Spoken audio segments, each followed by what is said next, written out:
conclusion on their own that certain things are wrong or certain individuals. Organised crime officer Faninkosi has been questioned about his contact with a taxi boss linked to the murder of Vereniging engineer Armand Swart. Nkosi is back before the Madlanga Commission of Inquiry today. Swart was killed in 2024 in a suspected case of mistaken identity, as the hit was intended for a whistleblower at his company who exposed tender irregularities at Transnet. Controversial businessman Katiso Katie Molefe was arrested for allegedly orchestrating that hit. Tabiso Koba reports. On the day of Armand Swart's murder, Sergeant Faninkosi had extensive contacts with the warrant officer Zungu from the Hawks, who was investigating the matter. Nkosi says the warrant officer told him they believed the person responsible for Swart's murder was known to Ivan Mtagati. Mtagati is a businessman with interests in the taxi and private security industry. Nkosi says he has a close social relationship with Mtagati. Mr. Zungu phoned me and told me that there are people who are arrested or who committed murder. I can't be quite sure about that. And they are known to Mr. Mtagati. That is when I then called Mr. Mtagati. Hey, Baba, but there are people who are arrested there and they are known to you. He said, I don't know, let me check. WhatsApp chats before the Madlanga Commission show Mtagati sent Nkosi the name and ID number of Floyd Mabusela later in the day. Mabusela is one of the people currently standing trial for the murder of Armand Swart. Tabiso Koba, Eyewitness News. A law firm challenging the appointment of Advocate Endi Mutibi as the head of the National Prosecuting Authority says there were irregularities in that decision. Bitlulu and Partners Incorporated is presenting its case in the Pretoria High Court today. The firm is seeking to have both the establishment of the independent panel, which advised on this decision, as well as Mutibi's appointment set aside. While the panel recommended that one of the interviewed candidates be appointed, the President exercised his powers to appoint Mutibi. Alpha Ramushwana is in court. Bitlulu and Partners Incorporated's argument centers on the inclusion of Advocate Hemion Gronia among the 6 candidates interviewed for the position of National Director of Public Prosecutions. The firm argues Gronia is compromised and should not have been shortlisted for the interviews. It further claims to have evidence dating back to 2020, suggesting that Gronia shared confidential NPA information with external parties. It says her inclusion in the interview process tainted the validity of the advisory panel. Advocate Ngaba representing Bitlulu and Partners Incorporated, argues that both the President and the panel should have properly addressed these objections before appointing Endi Mutibi to the position. We raised a 100-page objection that was disregarded by the President. He further argues that Mutibi should have been subjected to the same interview process as all other shortlisted candidates. Alpha Ramshwana, Eyewitness News, Pretoria. KwaZulu-Natal police say the suspect killed while allegedly attempting to rob an officer this morning is a known robber in the Berea area. Police say Spe Msane is known for cell phone snatching as well as mugging. His family identified his body shortly after the shooting near a university campus earlier today. Nhlanhla Mabaso reports. Police are combing through the scene where a police colleague dressed in civilian clothing escaped an attempted robbery and fired a fatal shot at his alleged attacker. Eyewitnesses say the officer was stuck in traffic when he was approached by the 20-year-old victim. Witnesses say the officer reacted when he saw the suspect pull out a knife and threatened to stab him. Sources have told EWN earlier this year the deceased survived being shot 5 times.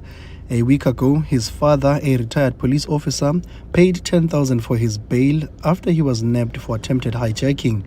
Nhlanhla Mabaso, Eyewitness News, Durban. While in Belgium, a court is expected to make a ruling in a closely watched case against French oil giant Total Energies brought forward by a local farmer. The farmer is seeking compensation for damage to his farm caused by climate change. The farmer, backed by environmental groups, argues that the firm can be held liable for global warming because of emissions generated when its products are being burnt. He is seeking $150,000 in damages for 4 extreme weather events that struck his farm between 2016 and 2020. Total Energies has rejected the claims against it. Gold is trading at $4,987.86 an ounce. The rand is at 16.60 to the dollar, 22.17 to the pound, 19.15 to the euro, and Brent crude oil is at $103.42 a barrel. Edenville heading towards Bedfordview. There's an accident scene. This is on the R24 westbound before the Gilulis interchange, causing more than an hour delay all the way from Macro Store. As a result, coming from the Boksburg area, traffic is also at a standstill on the N12 westbound from Croft Road. It's a partly cloudy afternoon in Gauteng with showers expected. Temperatures have peaked at highs of between 25 and 28 degrees, while the top story in EWN this hour, KZN Police Commissioner Nhlanhla Mkhwanazi has voiced his concerns over the handling of evidence presented to Parliament's ad hoc committee probing allegations of police corruption. EWN, in touch, in tune and independent. For the latest, visit ewn.co.za or download the EWN app. You're with Relebogile Mabotja Live, streaming countrywide on the Prime Media Plus app. DSTV channel 856, 92.7 and 106 FM.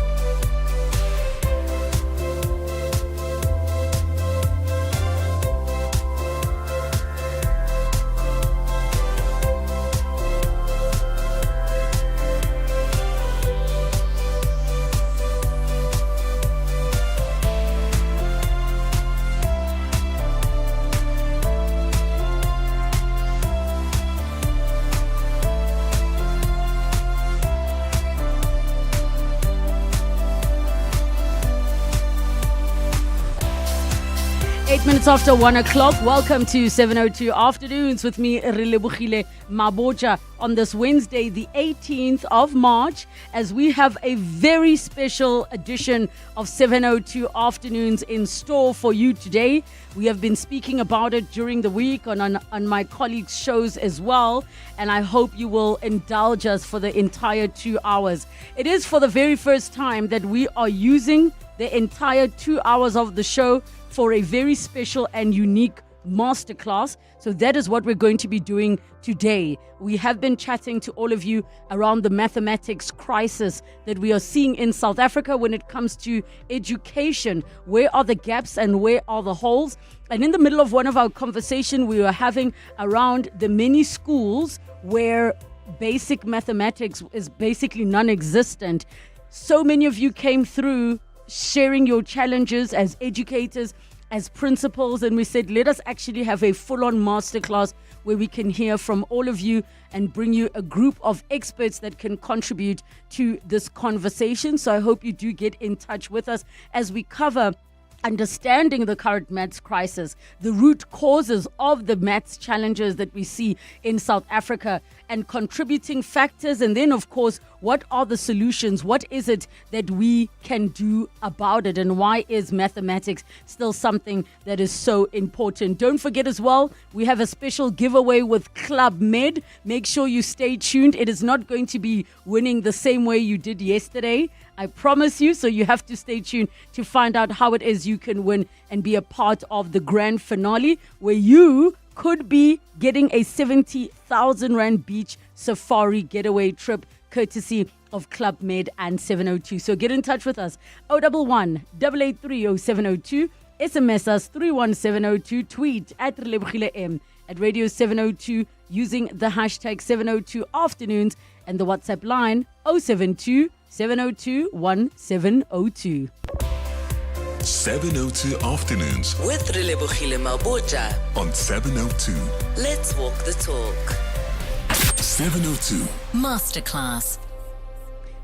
Welcome to 702 Afternoons' very first 2-hour show masterclass. And we are so excited to have you all with us as we delve knee-deep into the conversation around mathematics and its importance, the crisis we are facing, getting an opportunity to understand it, but also getting your contributions on the show. So I hope you get in touch with us as we ensure that all of you can be heard and get your questions through. 011-883-0702 in the WhatsApp line 072-702-1702. It is a full house in our studio today on 702 Afternoons. I'm going to use full names and titles probably this one time, and then we're going to resort to like we're in the classroom. So first off, let me welcome that will is joining us in studio, Zacharios Kadamelakis, who is Deputy Principal at Centennial Schools, and she is joining us. Welcome to the show. Thank you for coming through. Thank you very much for having me. Then I'd also like to welcome joining us in studio Professor Eunice Banda, who is a mathematics education specialist in studio with us. Welcome to the show. Thank you. I'm literally doing roll call. I'm ticking as I go through the list about who is here, right? Like a proper teacher. Then I'd like to welcome Professor Situti Mushokwa, mathematics education specialist as well. Welcome. Thank you. Please, can I just ask for you to bring your mic right up to your face? You can just pull it toward. There we go. Welcome, Professor. Thank you so much for joining us. Also joining us in studio, Dr. Corin Matthews, who's a lecturer in foundation phase mathematics at Wits. Welcome to the show. Thank you. And then also joining us on the show today, we have Gaobaka Maforo, project lead at the Northwest Future Skills. Welcome to the show. And you can just wave. What we'll do is we will pass you a mic and you will be able to all be a part of the conversation. But it is not just a full studio of guests. We also have joining us on Zoom, Dr. Alusha Mabunda, campus head at IIE Rosebank College. Doctor, welcome to the show. Dr. Alusha? Thank you so much. Oh, there we go. Yes, I can even see you on the video. Welcome. Thank you so much for coming through. And last but not least, Dr. Stephen Sproul, head of mathematics at St. John's College, also joining us on Zoom. Welcome, Doctor. Good afternoon, and good afternoon to your listeners, and thank you very much for having us on. And also, who will be joining us shortly on Zoom, but has not joined the conversation yet, I want to introduce him, Dr. Siliki Kabane, Chief Director for Mathematics, Science and Technology and Curriculum Enhancement Programs at the Department of Basic Education. And as soon as he joins, we will welcome Mr. Kabane to the conversation. And I think, firstly, kudos to the team for getting all of you around a table for us to have this conversation. It was exceptionally important to me, specifically after the conversation. We do need the Department of Education represented in this conversation, number one. Number two, we also feel it was important to have in our conversation somebody who has used maths in their lives, as Gea has done. Also important was to have representation of public and private schooling, and also professors and maths experts that can join in this conversation. So thank you so much to all of you for joining us. So what I'm going to do is start by going round everybody. I want to say round the table, but that includes Zoom. So let's say around the mathematics masterclass table and ask a simple question, which is, from your role, what is it that you understand the maths crisis to be? What is it from your perspective you are seeing the maths crisis to be? So I'm going to do roll call as I did before, also for the listeners' sake, and I will remind you regularly on whose role is what, so you know. So let me start with Mrs. Kadamelakis, Deputy Principal at Centennial Schools. I didn't even ask you if you're a Ms. or a Mrs. or a Miss. Mrs. Okay, so I was right. Because I don't know if you remember in Matilda, when the principal said, why is everybody a Mrs.? You can also have a Miss. All right. Absolutely. So please share from your perspective. You're a deputy principal. What is your understanding of the current maths crisis? So I am a deputy principal, but I am also a maths teacher from grade 8 to matric, as well as a further studies mathematical teacher. And one of the main maths crises that I would say we are facing is the mindset around mathematics. This narrative that we have that maths is hard. We need to start changing the narrative. We need to start saying that maths is a different way of thinking.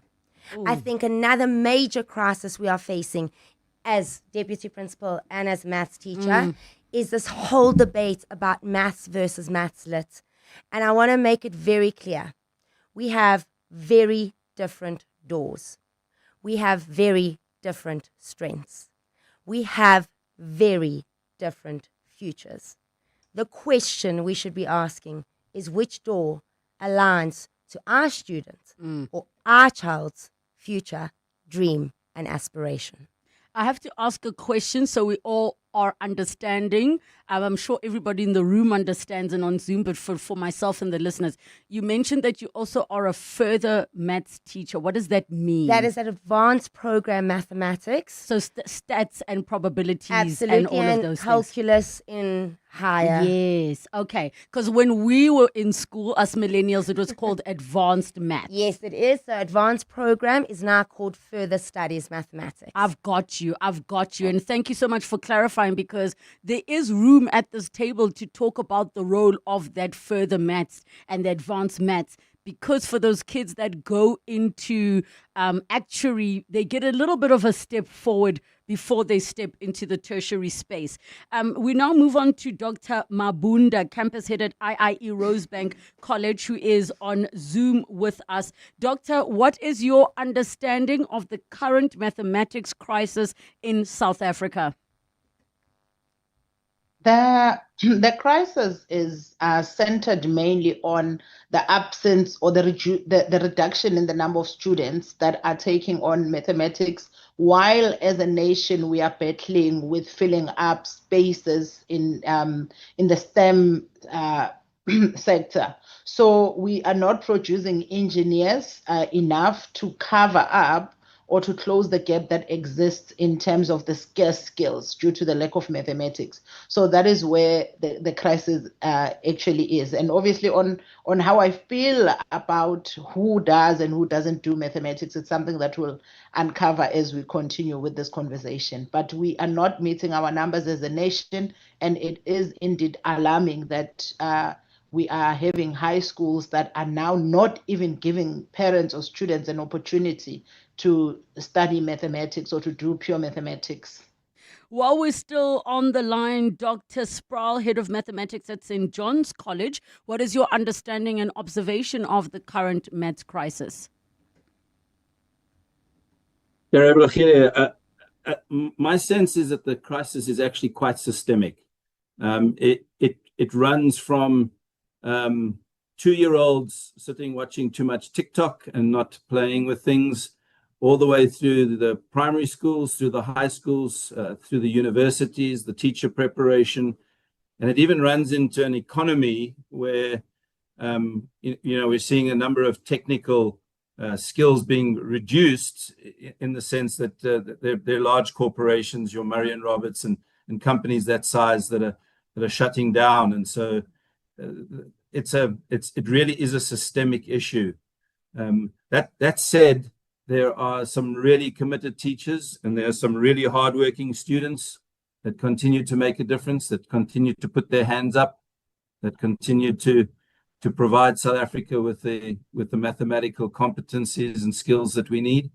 But the struggles that we're facing are systemic, and they run literally through the system from early childhood development all the way through into our economic framework. And thank you for mentioning the early childhood development part, because I think there's a lack of awareness and understanding of why swiping the square and putting it in the square shape is not the same as holding a cube and putting it in a square Absolutely. hole, which we will get to, just a part of that aspect of ECD and what it is meant to teach a child's brain to do early on. Professor, I want to hear from you, Professor Banda. I have to say which professor, guys. There are professors doctors and professors in the studio. Professor Banda, you are a mathematics education specialist. What are you observing and understanding the maths crisis to be? And I'm so glad that every single guest is coming from a different angle with what they observe. It will help us in getting to the root cause of solving the challenges we're facing. Yeah, okay. I come from the pure mathematics, not maths education, but pure mathematics. The crisis which I see, I see is about the maths lit and the pure maths, that we also don't have maybe teachers. Maybe that's why teachers who are qualified to teach in the other schools. And why should a student be forced to take maths lit just because there is no teacher to teach them? Because these schools are imposing. And also, why should a teacher in maths in a secondary school make a decision that you are going to do maths lit? A child is crying, I want to do pure maths. Why don't we nurture our students, teach them, help them, assist them to get the level we want to do pure maths, instead of just forcing everyone into maths lit? Because the students are crying, I want to do pure maths, but they say there is an extent where the schools have to dismiss students that if you don't want maths lit, you are going to, you have to find another school. So why are we forcing the students who can try? It is okay to pass maths with a 50. It is okay. You have learned something. But it seems like we are obsessed with the pass rates. We are obsessed, So this also issue of pass rates pushes that maths lit and pure maths. And I mean, this is one of the things that was touched on in our previous conversation. I had an interview with Devi Sankari Govender, who also is an educator before she is a journalist. And I asked her the simple question of what is the challenge that, we're facing so many problems in our schools with mathematics. And she clearly stated that it starts at home. And I will come back to that one. Professor, our second but not less important Professor Moshokwa, mathematics education specialist as well. If you could share with us from your perspective, what is it that you are seeing is, and your understanding is of this mathematics crisis? Thank you. I think maybe also just to add that I also come from the background of pure mathematics. But of course, I was a high school teacher for more than 10 years in the rural province, Limpopo. I know what teachers are going through, also the learners that are going through.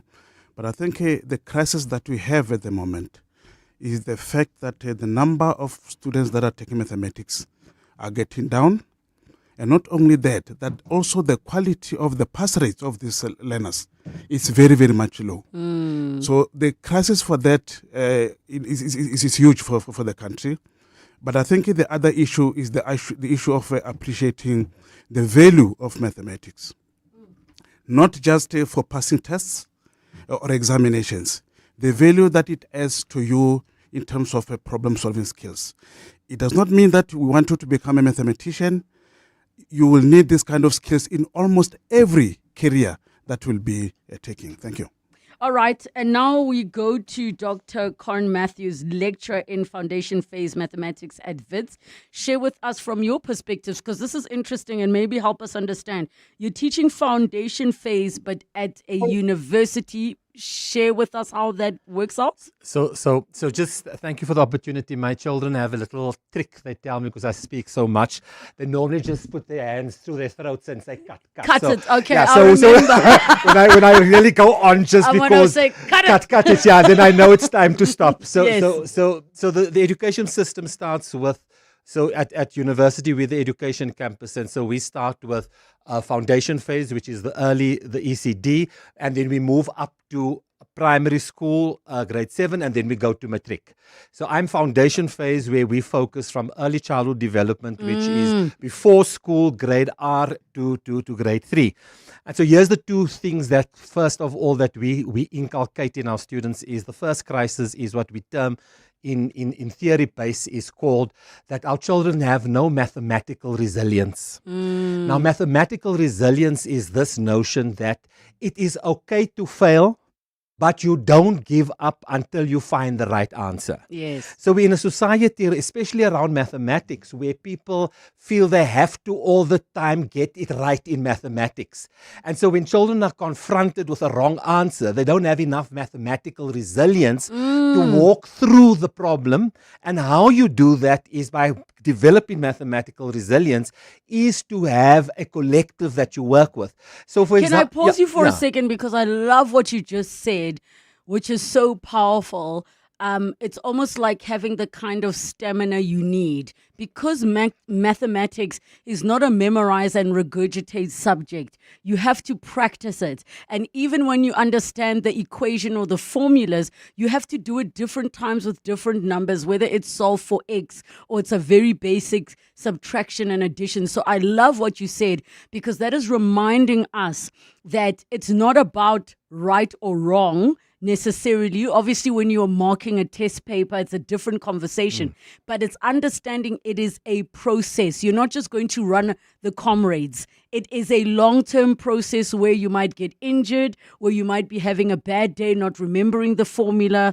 So before I let you finish your thought, I'd like to welcome who has joined our masterclass, Ntate Siliki Khabane, Chief Director for Mathematics, Science and Technology and Curriculum Enhancement Programs at the Department of Basic Education. We are so glad you could join us, Ntate Khabane. Ntate Khabane, as you joined, we were just addressing and going around the table, asking everybody in the room what their understanding is of the mathematics crisis from the roles that they play, be it a professor, be it a deputy principal, be it a advanced maths teacher, be it a foundation phase teacher, or be it a maths education specialist. And of course, your seat at the table is so critical, because you speak from the perspective of the Department of Basic Education.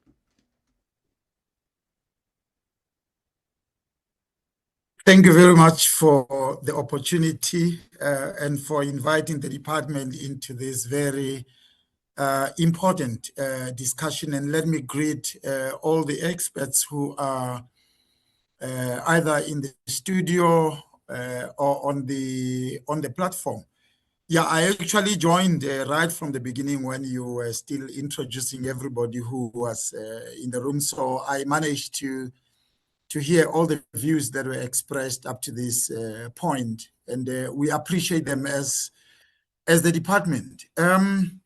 Yeah, it is a very broad question, and surely all the angles that have been presented here, all of them add to defining what the problem is and what the challenge is.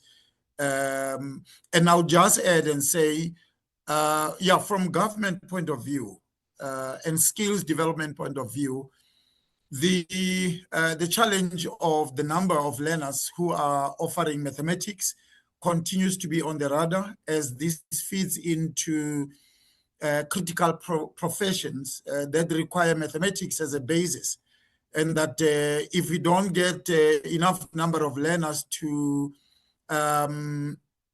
access these programs by qualifying, then it will create a very big problem for the country.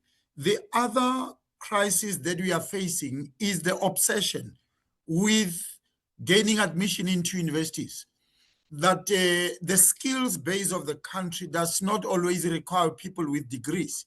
And I have noted very important comments that were shared earlier on that says you don't necessarily have to get a distinction or even a 60% in mathematics. It depends on what you want to become in this country. There are other programs at TVET colleges for those learners who would love to be technicians and artisans. Those programs don't necessarily require a 60% or even a 50% for admission. So it starts with career guidance. So without career guidance and a child knowing what is that they want to become, every parent would want their child to go to university. And I think there's research that needs to be conducted, because from where we are seated, the number of learners that we are producing, universities are unable to admit them. number of learners who are getting 60% and above. Universities are even raising admission requirements so that they can, out of learners who are coming out of basic education, they can take the best of the best. So we have learners who come back to the department, say, I could not gain admission. I have 65% in mathematics. And it is because I'm the going number to of spaces. ask us to pause for a second because I do need to go to the news, but please hold that thought because there's so many important points being raised and I don't want them to be lost in between, especially because we have such a big group. But what excites me is even with the short time, I know somebody listening is going to make a decision that's going to change a child's life. And I also know that we're going to come out of this having planted a seed around also the perception of mathematics, not just the details that the experts see, but the perception around mathematics. It is time for the news. But before that, don't forget you have a chance to win an all-inclusive beach getaway for two worth 70,000 Rand with Club Med South Africa on 702. And when you hear this... Oh, Abel, you have to play it one more time just in case somebody listening. When you hear this, call us immediately on 011 883 0702.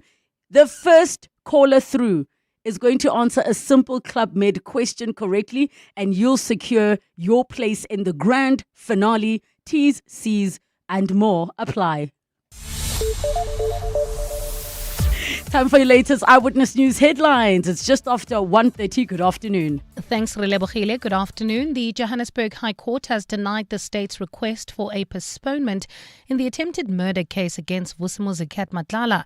Judge William Karam says another postponement is not in the interest of justice. Matlala and his co-accused are facing a total of 25 charges, including money laundering and 11 counts of attempted murder. KZN Police Commissioner Nhlanhla Mkhwanazi has explained why he retracted a statement about an alleged exchange of money between former Minister Bheki Cele and Kat Matlala. Mkhwanazi made the allegations during his first appearance before the ad hoc committee, which is probing allegations of police corruption. He had said that Cele had received money from Matlala. And a law firm challenging the appointment of Andy Mothibi as NPA head argues he was given preferential treatment by the president. The High Court in Pretoria has heard an application by Biqulu and Partners Incorporated questioning the legality of Mothibi's appointment. It says the fact that Mothibi was not subjected to the same interview process as all other shortlisted candidates makes his appointment irregular. All those are the headlines. This EWN and more at 2 or as it happens. EWN Traffic. Well, at this stage in Edenvale, heading towards Bedford View, there's an accident scene on the R24 westbound. This is before the Gilulis interchange, causing more than an hour delay all the way from Macro Store. As a result, traffic is also at a standstill on the N12 westbound. This is all the way from Croft Road, so avoid that route if you are leaving Ekurhuleni heading towards Joburg. Avoid the N12 and the R24. At this stage also, if you are leaving Rivoli heading towards the Joburg CBD, bumper-to-bumper traffic on Main Reef Road. This is between Nasrec Road and the M2. Look out for those faulty traffic lights, Rand Park Ridge, Bayers Noti and the N1. If you come across any other traffic issues, please WhatsApp us on 072 702 1702. There's more EWN on air, online, and on the EWN app. Clement Maniatella. Weekday mornings, 9 to 12. 9 to 12. The automotive sector, I've seen the Chinese brands that have really become quite popular in South Africa. I think the last I checked, multiple manufacturers were exceeding about 1,000 unit sales per month. Have the German companies felt the brunt? Have they been impacted in any way from what you've observed? Yeah, no, everybody's feeling the pressure. Of course, as a German ambassador, I still love our German brands. I think they are really still top of the range. But truth be told, I mean, the Chinese cars are very good. The thing is, selling cars is one thing. The other thing is producing cars, manufacturing. So how many Chinese cars are manufactured in South Africa? Yep. None. Yeah, how many German cars are manufactured in South Africa? Quite a significant number. Andreas Peschke. Clements Maniatella. 9 to 12 on 702. The Johannesburg Philharmonic Orchestra wraps up its summer season under the baton of popular conductor Conrad van Alpen, joined by virtuoso Emmanuel Ivanov on piano. The program includes Tchaikovsky's Symphony, Pathétique, considered to be his most popular work. Linda Auditorium on Thursday, the 19th of March. That's tomorrow at 7:30 p.m. Book your tickets at Quicket to avoid disappointment. Are you a legal practitioner looking to do your mediation course? Come and train in mediation with the Law Society of South Africa, the preferred leader in legal education with over 35 years of experience. We also offer advanced training, specialized skills development, and continuous legal education to ensure legal practitioners excel with competence and integrity. Stay ahead in your profession. Explore more courses at lssa.org.za. The Law Society of South Africa. Leaders in legal education. You can become a victim of a legal problem. Wrongful arrest, assault, uncontested divorce, rental disputes, maintenance matters, or labor problems. It can happen to you. Clientele Legal provides tough professional lawyers for an affordable monthly premium. Our legal team is standing by to assist you 24 hours a day. Join today. SMS Legal to 48721. That's legal to 48721. Clientele General is an authorized FSP and licensed non-life insurer. T's and C's online. Standard rates apply. Look at camouflage, Dorf. I'm going hunting. Just me, nature, and my most underrated off-roader, a rental car. Hunting? You could fit that little car in your backpack, Dorf. I sit in the driver's seat. Baggage at the back, chairs on the roof. The kudu is going to get in and strap its own seatbelt, Savvy. Could do with more legroom, Dorf. Go hunt for a new 4x4 at WeBuy Cars. They got great deals. Oh, shot, Savvy. Don't be Dorf, be savvy. We buy cars geared for that big trip, geared for you. The Money Show. Weekday evenings at 6. Busy 2025. What were our banks doing right that, on average, allowed them to grow so strongly? Certainly, from a broader perspective, big picture, we saw inflation moderate, interest rate cuts, and GDP grow for 5 consecutive quarters in 2025. We also saw South Africa removed from the FATF grey list and the sovereign credit rating upgraded. Francois Prinsloo at PwC Africa. The Money Show on 702. Let's walk the talk. The Money Show, Stephen Curtis, is brought to you by ABSA Corporate and Investment Banking. Trade powers Africa's growth, and businesses that succeed are those able to manage risk, optimize liquidity, and move confidently across markets. ABSA Corporate and Investment Banking helps enable your trade flows for growth. ABSA is a registered FSP. T's and C's apply. From ocean view mornings to safari sunsets, your next unforgettable travel adventure starts with Club Med South Africa on 702. 22 minutes to 2 o'clock. It's about that time. We told you to get in touch with us the moment you hear that airport sound, and we played it. And so many of you called, but the first person who got through is Lulama from Winchester Hills. And we say to you, would you like a beach holiday or safari adventure? You don't have to choose. The new Club Med Beach and Safari Resort in KwaZulu-Natal brings you both in one breathtaking destination. So spend your days either relaxing by the ocean or spotting the Big Five, and your evenings enjoying world-class dining and entertainment. It's a holiday unlike any other. Book your stay today at clubmed.co.za with a Club Med travel advisor or your preferred travel agent, and somebody today gets the opportunity to win a spot in the grand finale this Friday. Lulama from Winchester Hills, you got through. You were the first to call. Hello, Relebogile. How are you feeling? Absolutely fantastic. All right. Ask me, though. Listen, we need you to win, ne? Because we've got other matters on the agenda today. It's a mathematics. Hey, so I'm not going to tell you to solve for X. Don't worry. Why?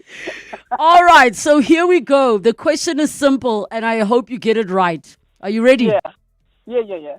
Club Med South Africa's new resort combines beach with what other iconic experience?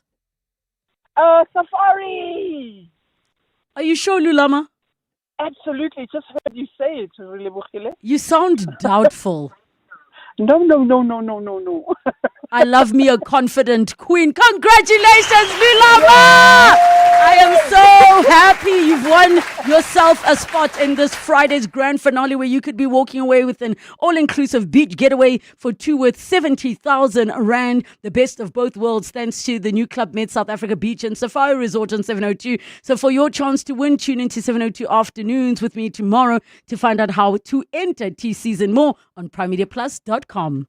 702 Masterclass. And we continue with our masterclass. It is a 702 Afternoons Masterclass special on mathematics. I will do my best as we continue in the conversation, but we have 7 guests that are joining us, a mix of professors, doctors, and all of those educators and those in the space of mathematics. But not just that, we also have a project lead in studio with us who is a young person that uses mathematics. Now, before we went to the break, a Chief Director for Mathematics, Science and Technology and Curriculum Enhancement Programs at the Department of Basic Education, Ntate Siliki Tlhabane, was speaking to us. But before we go there, as we've been addressing the question, what is your understanding of the mathematics crisis in South Africa? I want to speak a little bit to Kiaubaka Maforo, Project Lead, Northwest Future Skills. How are you doing? I'm good, thanks. How are you? You know you're the one representing youth.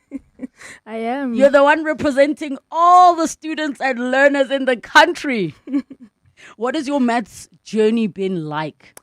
I did maths in high school, but I never furthered it after high school.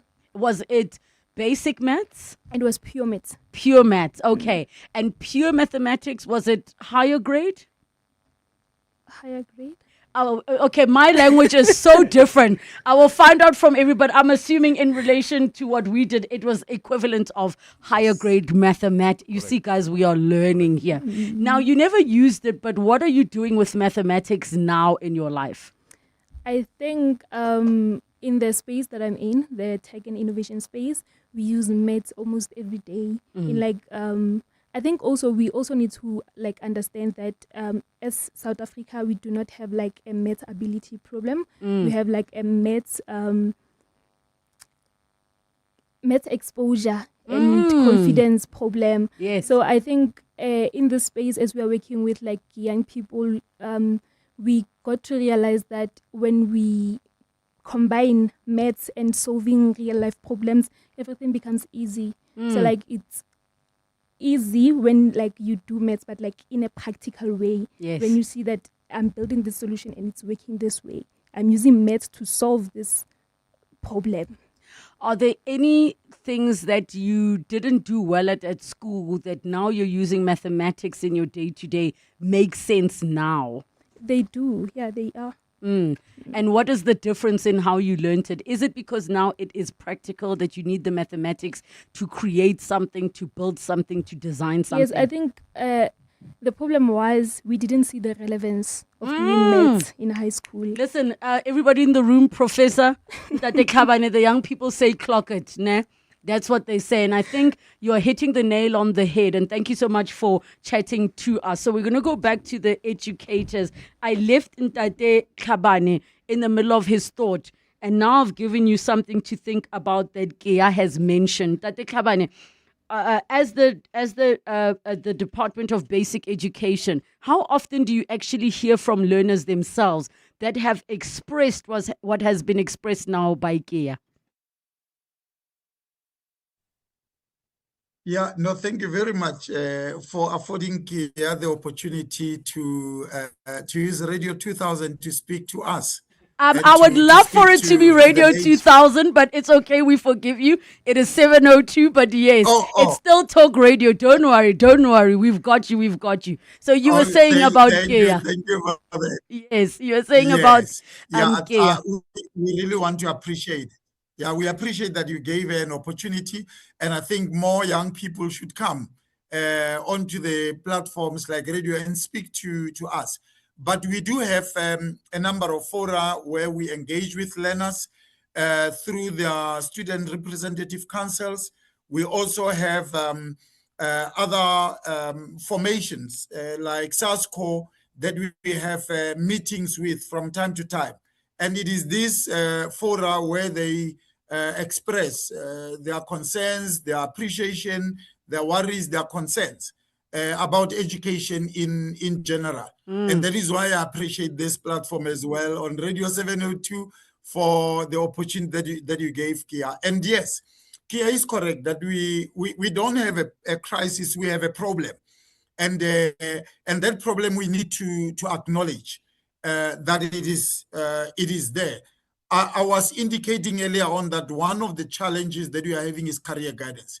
If children don't know what they want to become and what are the requirements for them to become that, then it will become a challenge in terms of the subject choices that they take.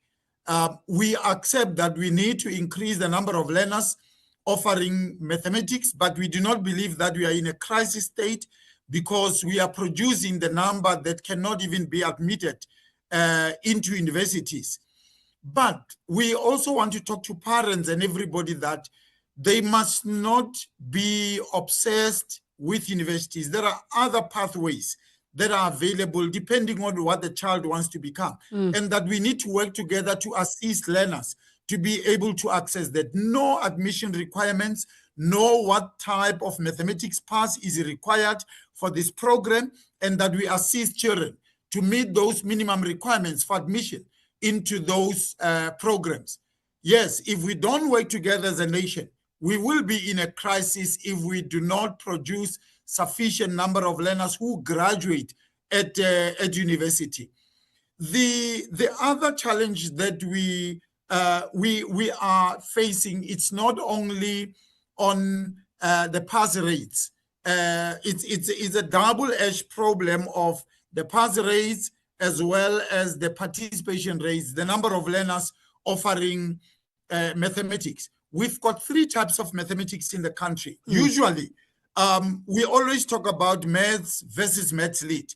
And we tend to forget that there's another type of mathematics, which is called technical mathematics. And there are learners who are offering that subject. Now, when the breakdown is usually done, they say it's either if you're not in mathematics, then you are in a maths class.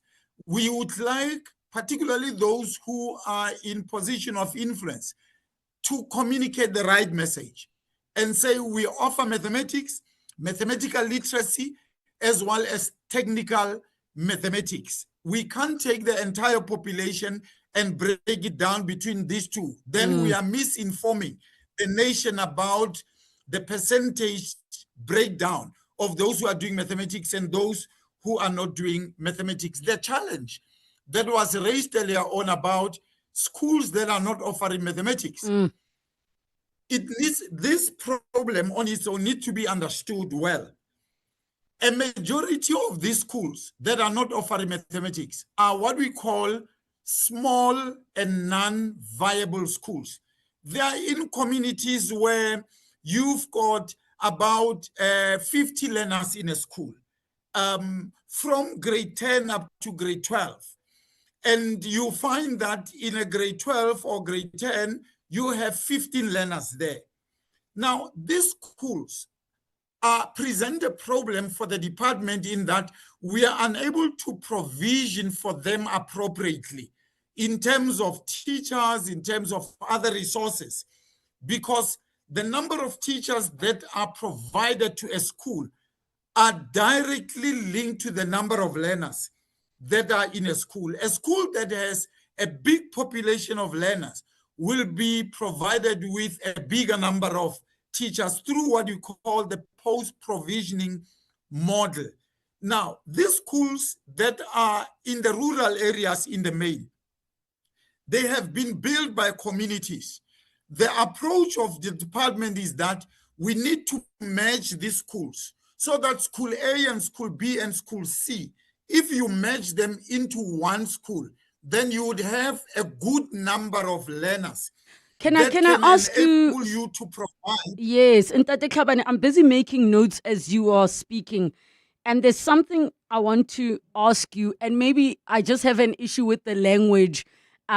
Is the term non-viable schools, as what you've described, it is too small for them to be adequately resourced, maybe because of their position and the number of learners. But I just want to understand, Is that a terminology that is used at government level, or that's a terminology that's used in general? Because for me as a parent, the word non-viable almost sounds like we're talking about organs being donated. Now it's like it's non-viable, throw it away.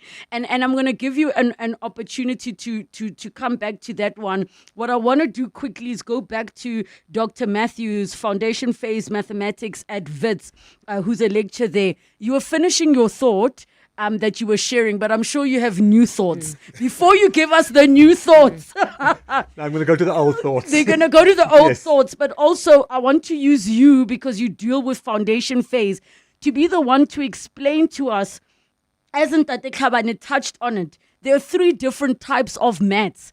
At what point do you assess at foundation I'm thinking about money, foundation phase, that this student is better suited for technical maths, this student is better suited for basic maths, and this one is better suited for maths literacy? So let me get back to this whole notion of mathematical resilience. Yes. To start off, to say that lots of the children, so let me say that I ended by saying, in mathematics, you must get the answer wrong, but you have enough resilience to continue. And I think this is also important for teachers, because lots of maths teachers believe that they must answer every question correct, okay? And the moment they get the answer wrong, they may have a meltdown in the class. But mathematical resilience says to the children, and you model it, you say to the children, hey, it's not making sense to me, but Professor Banda knows it better. I'm going to ask her, and then I'll come back to you and explain to you. You see, when we model that to the children, we're creating a safe space which resilience needs in order to combat the fear of mathematics. So my second idea coming to these which comes back to what Gia was sharing. You're saying fear because it ties back to perception, right? And the concept of perception is maths is so hard, number one, and number two, the perception is also some just can't do it, which I think is untrue. I think there are people who need a different approach. Absolutely. And so my rant, and I see Ellen's hand there, my rant She also wants to join the rant. So my rant is, I say, if there's a grade 1 child in South Africa in a privileged space that can answer mathematics, then any child in South Africa can answer mathematics. So my point that I'm trying to say, and here's my second point about talking to that notions of the 3 ideas of maths, is to say, we need to start teaching mathematics from ECD space as structural. Now, what does that mean? Structural means, and let me just give you an example. When I see the number 7, I don't see the number 7 as 1, 2, 3, 4, 5, 6, 7. I see the number 7 as 5 and 2. I see the number 10 and number 11 as 10 and 1. But in the school and in the systems, especially in the foundation phase, everybody use what they call unit counts. They always count 1, 2, 3, 4, 5, 6, 7.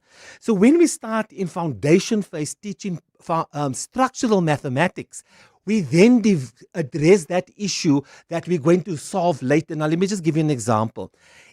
So we talked about ECD early on.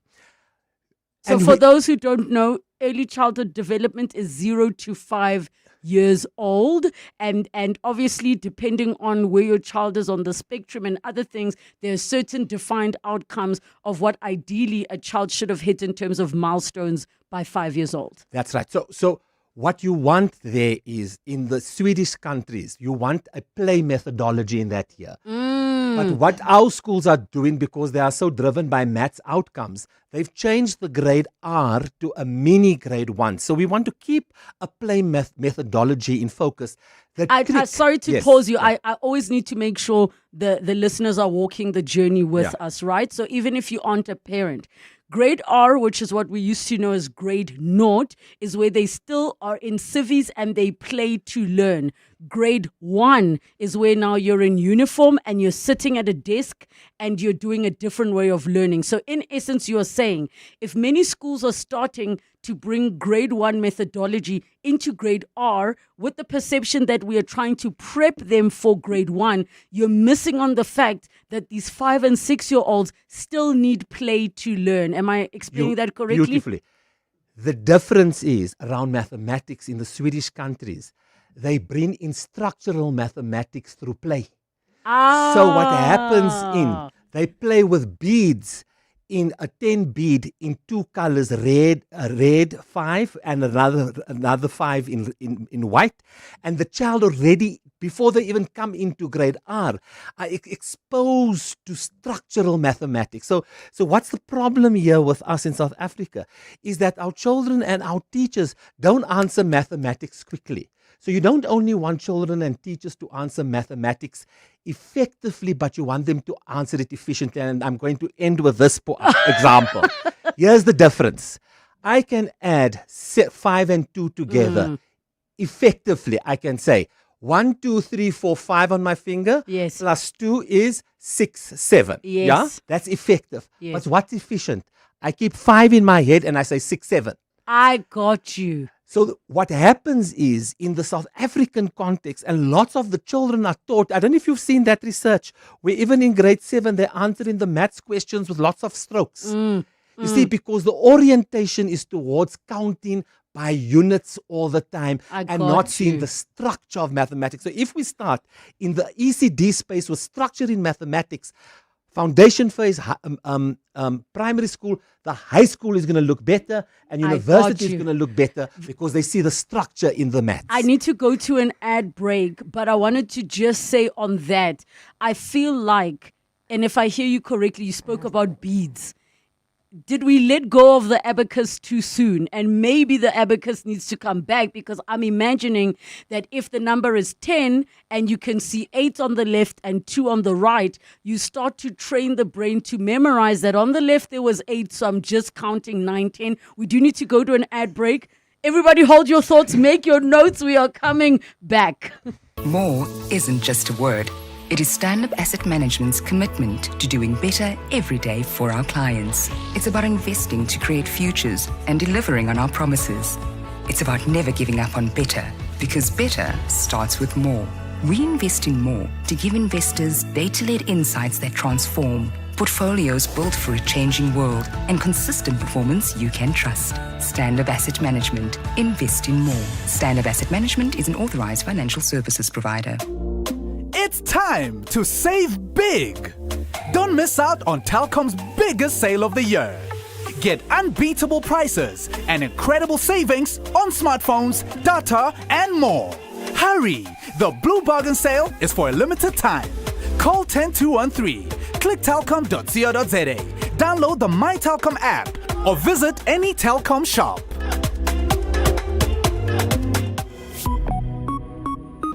Clientele is here to safeguard you and your family with compassion, because life happens. Be part of a family that truly cares. Our funeral dignity plans have helped South Africans bury their loved ones with dignity for more than 30 years. Let us help you create a meaningful tribute that honors your life and those of your loved ones. We pay out within 24 hours, and you will get double accident cover with a Clientele funeral plan. Our plans are affordable. Pick the option that suits your needs. It's easy to apply. No medical examinations and no paperwork. SMS funeral to 31586. That's 31586. Clientele Life is an authorized FSP and licensed life insurer. T's and C's online. Standard rates apply.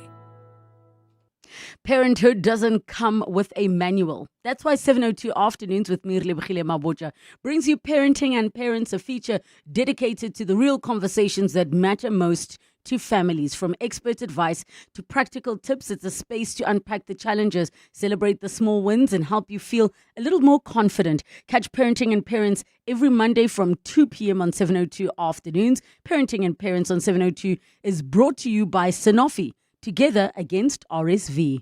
Need a seat? Try 7 or 5, it's your call. Want a sunroof? Make it a panoramic. Gotta have power? How does award-winning 138 kilowatt sound? The Chang'an CS75 Pro is big enough for the kids, smart enough for your playlist, and stylish enough for your Friday night too. Why settle when you can have it all without compromise? The Chang'an CS75 Pro. Drive tomorrow's SUV today. Visit chang'anmotors.co.za for more. Chang'an, driven to evolve. In the next hour of the show, we continue on our mathematics masterclass. Get your questions in 011 883 0702, the WhatsApp line 072 702 1702. It is 2 o'clock. This is EWN.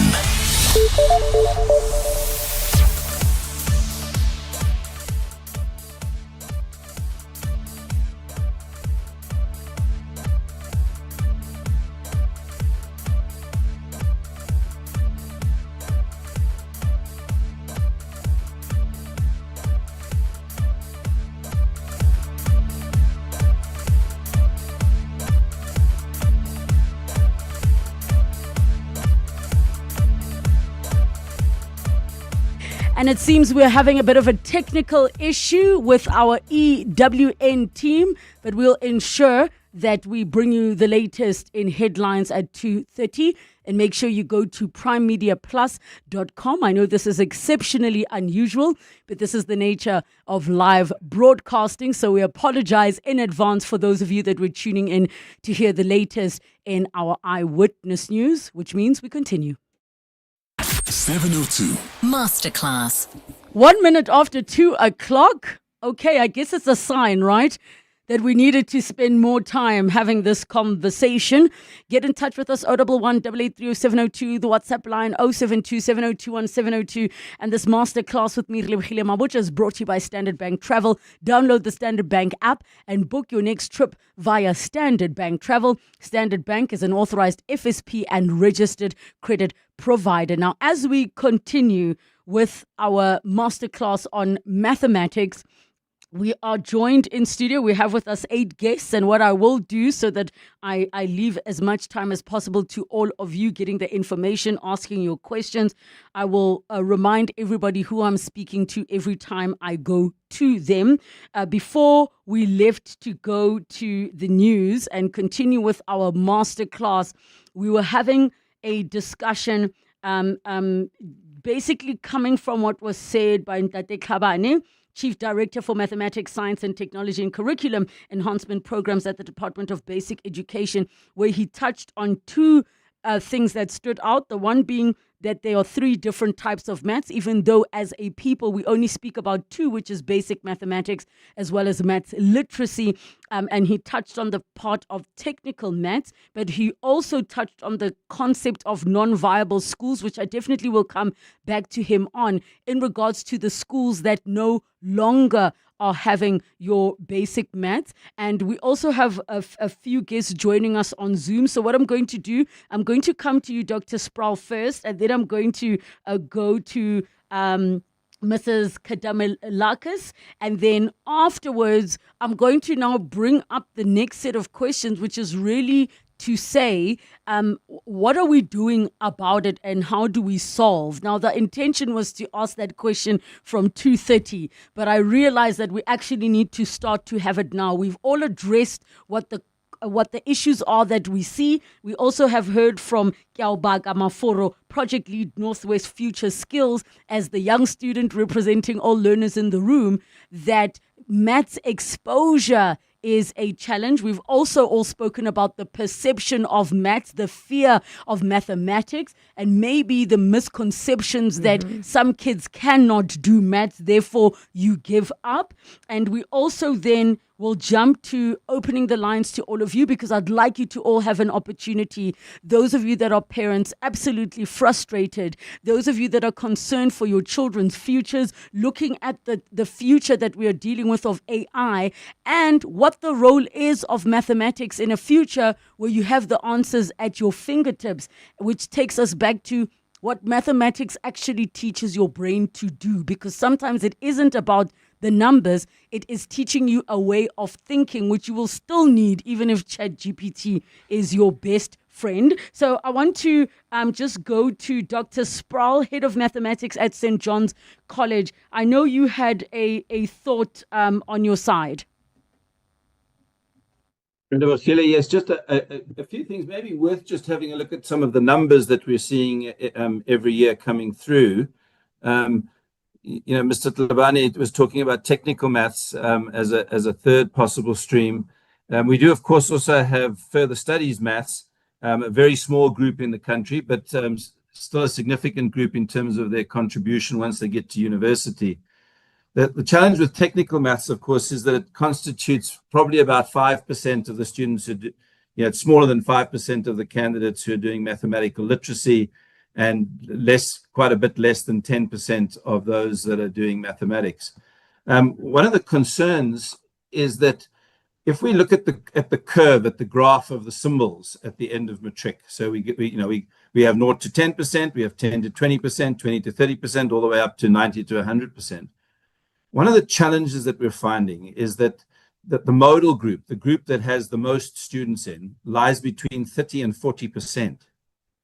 So one of the difficulties here is how does one transition those students who are sitting between 30 and 40%, and they make the biggest single grade. So if we want to call that an F, the biggest group in the country is an F. And just so to be clear, F is not for fail. F as in the letters. I always have to just be clear. Yes, F as in the letters. So, yes, I always just need to fail clarify. Starts below 30%. Yes. Yes. Okay. So fail starts below 30%, but universities won't accept anybody into any kind of STEM qualification or commerce qualification with students who are sitting with below 40%. And so this is a real challenge that we sit with more than half of our math students under 40%. That's not really going anywhere, and trying to talk about bringing more students out of mathematical literacy into maths. In fact, the numbers are showing that we should really be taking those students who are sitting below 40% and feeding them into mathematical literacy. That's sort of what the numbers are showing us. That's not a good number to have your modal group or your largest cohort. It's over 20% of all the students who do maths. And the students who do maths only is 34%. So you're talking, you're talking almost 2/3 are now doing mathematical literacy, and only 1/3 are doing maths. But over 20% of those are sitting in the 30%. They're not really going anywhere. So can I ask a question, just so I know we are all understanding what you're saying? In essence, you're saying within the different maths options, which now we are agreeing there's 4. No one's going to bring up a new maths, right? There's 4, guys. Well, I want to bring up a new maths as a possibility. Okay, wait, before you do, basic maths literacy, technical maths, and further studies, right? Because, and the reason I want us to all be on the same page, because I want everybody who is not even a parent to also be invested in what it is we're talking about, so they need to understand. So in essence, you're saying you're sitting with a big percentage of students that are sitting in a position where they're neither thriving in a maths lit, and neither are they're barely making the group above it being basic mathematics. And I think what you're touching on is so important because of what was raised earlier by Professor Banda, mathematics education specialist, of this idea that there are schools that force kids to downgrade for a pass rate. So are you saying that group, instead of us looking at downgrading them, is what are we doing with this biggest group in trying to uplift them? Is that what I'm understanding you to say? And uplift them into basic maths?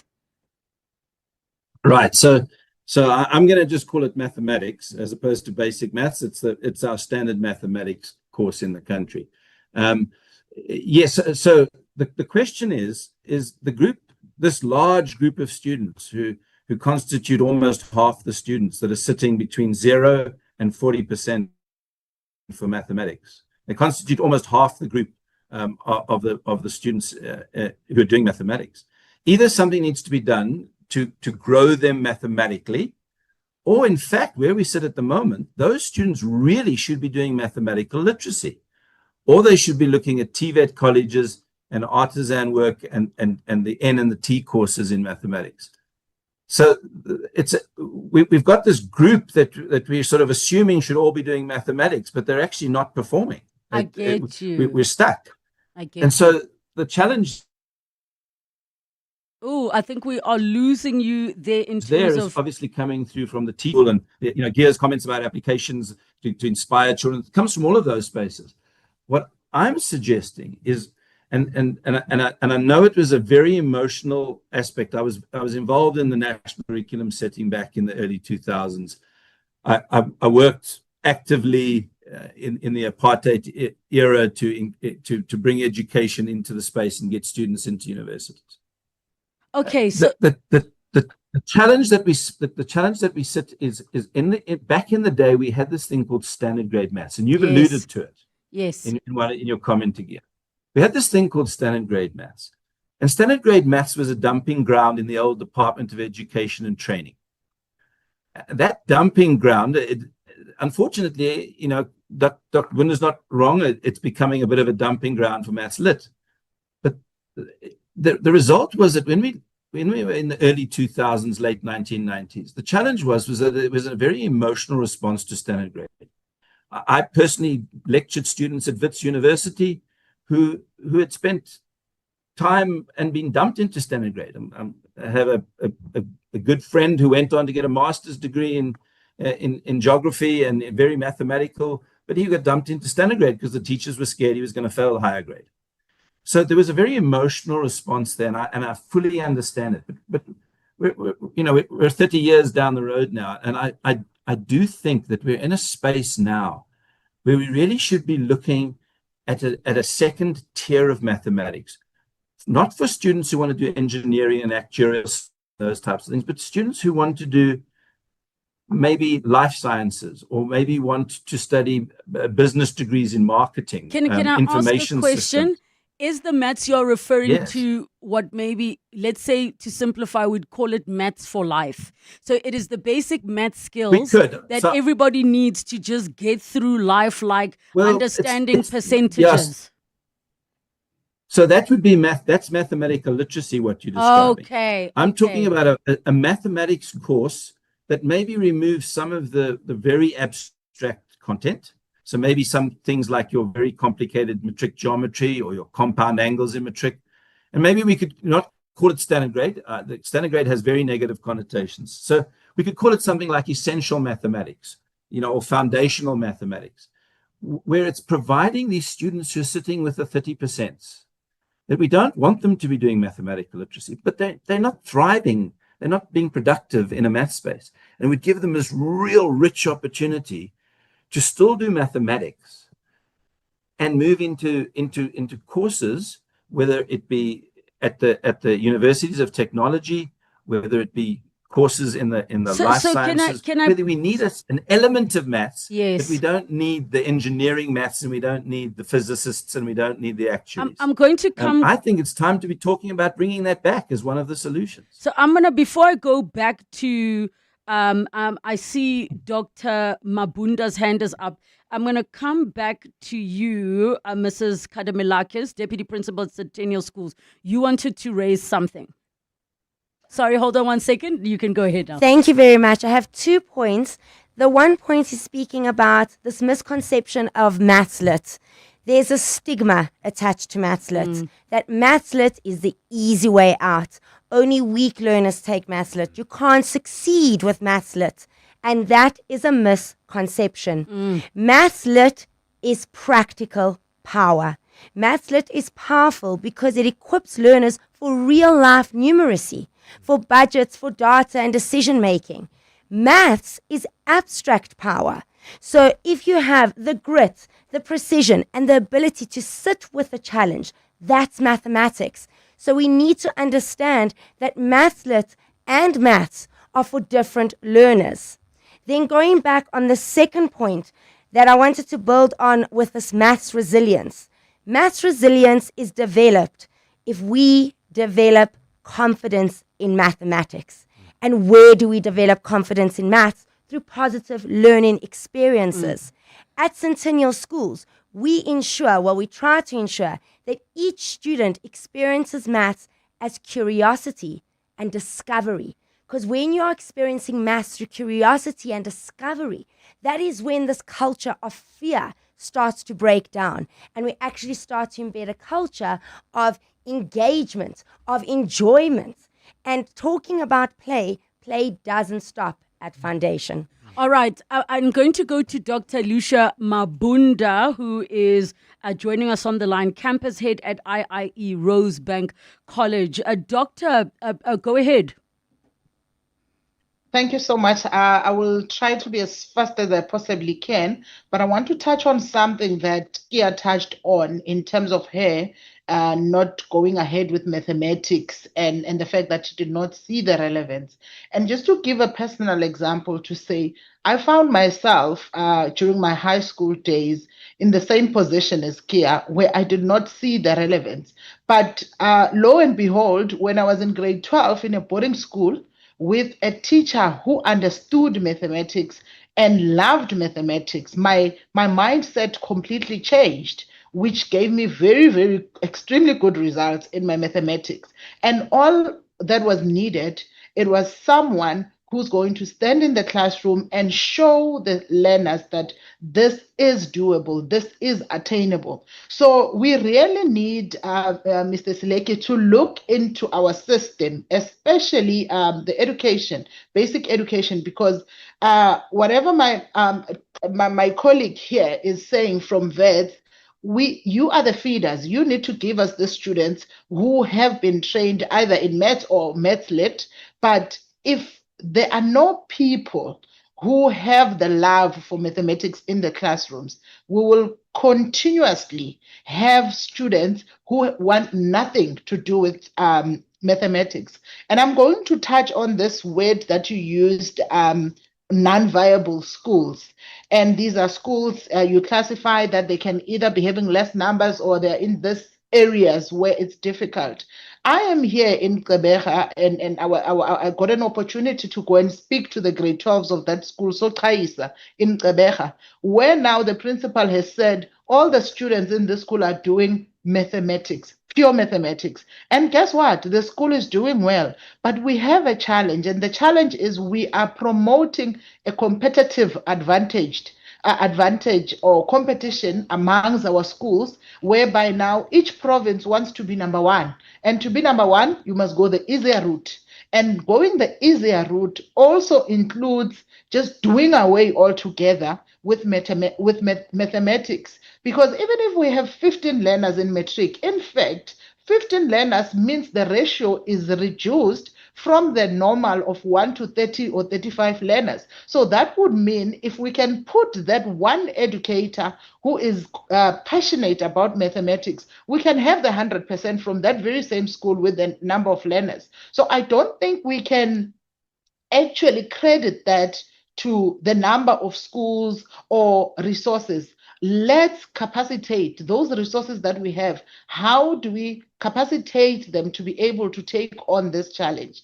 It is a matter of a mindset from the people that are doing that. And if we are not going to have the basic education pushing for mathematics, year in, year out, we'll have lesser and lesser students doing mathematics. All right, I want to give an opportunity very quickly. And the way I'm going to do it is we've got two callers. We're going to take their questions. I'm going to allow everybody, guys, educators walk with notebooks and they make notes. I'm going to give everybody an opportunity to also take notes for the questions that are coming through. But I think the biggest thing when we do come back after the ad break is to come back to the question of what is happening and what the processes are when it comes to the Department of Basic Education, because already we've touched on the conversation around the systems in place. And I'm curious as to what didn't work before that we changed that is happening now that might not be still not working, and what that looks like in terms of changing.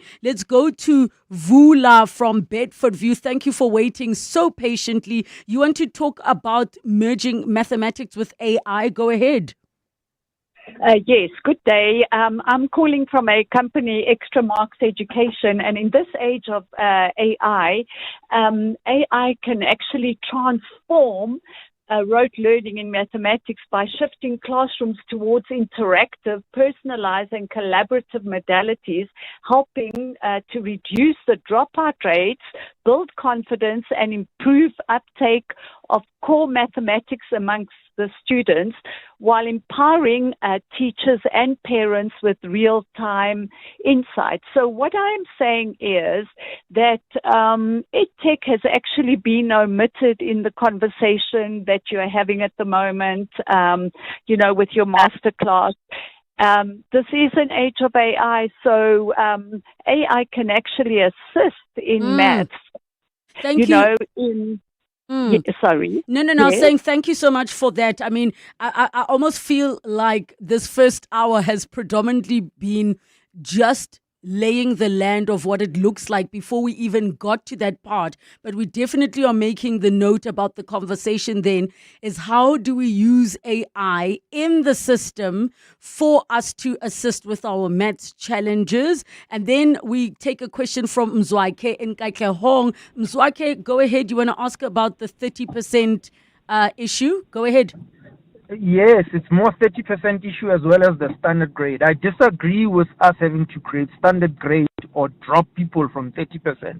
And I'll use an accounting example with me. Wait, just so I understand, when you say standard grade, are you referring to what is now maths literacy?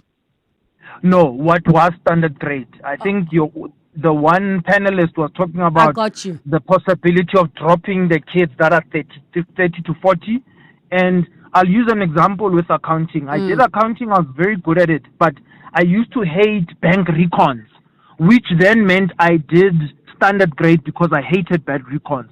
Got 89% and my teacher told me, you know what, you're going to have to learn the bank recon, you're coming back to higher grades. So I think even with maths, there's possibly in pure maths, 60% of the paper are things that ordinarily if we were standard grade, those would be standard grade, and 40% maybe are the ones that would be high grade. So let's rather focus on what it is that we need to focus on for those 30 to 40% people to make sure that when they write the next exam, we are able to bring them up to at least 40 to 50. But the idea that we must create what your panelists say, a dumping ground where because I'm just passing, I must be told, no, you must go there.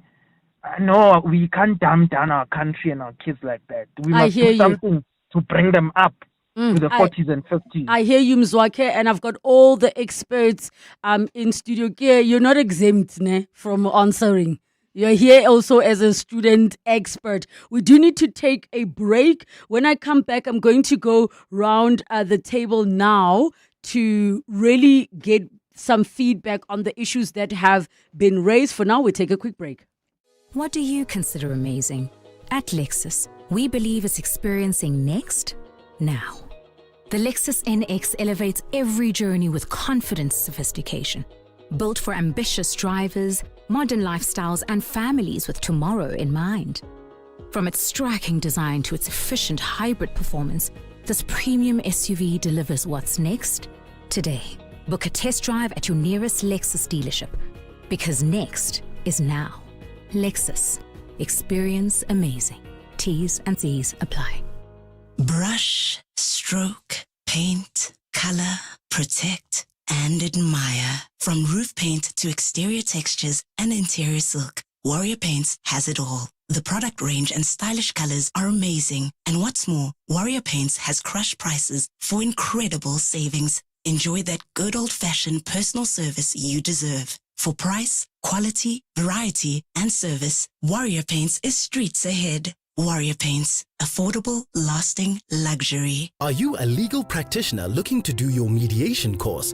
Come and train in mediation with the Law Society of South Africa, the preferred leader in legal education with over 35 years of experience. We also offer advanced training, specialized skills development, and continuous legal education to ensure legal practitioners excel with competence and integrity. Stay ahead in your profession. Explore more courses at lssa.org.za. The Law Society of South Africa. Leaders in legal education. Gauteng is currently experiencing high water consumption. To avoid water interruptions, residents are urged to use water sparingly to allow equitable supply. Act now. Save water. Every drop counts. This message is brought to you by the Department of Water and Sanitation, Rand Water, Gauteng Provincial Government, City of Johannesburg, City of Tshwane, and City of Ekurhuleni.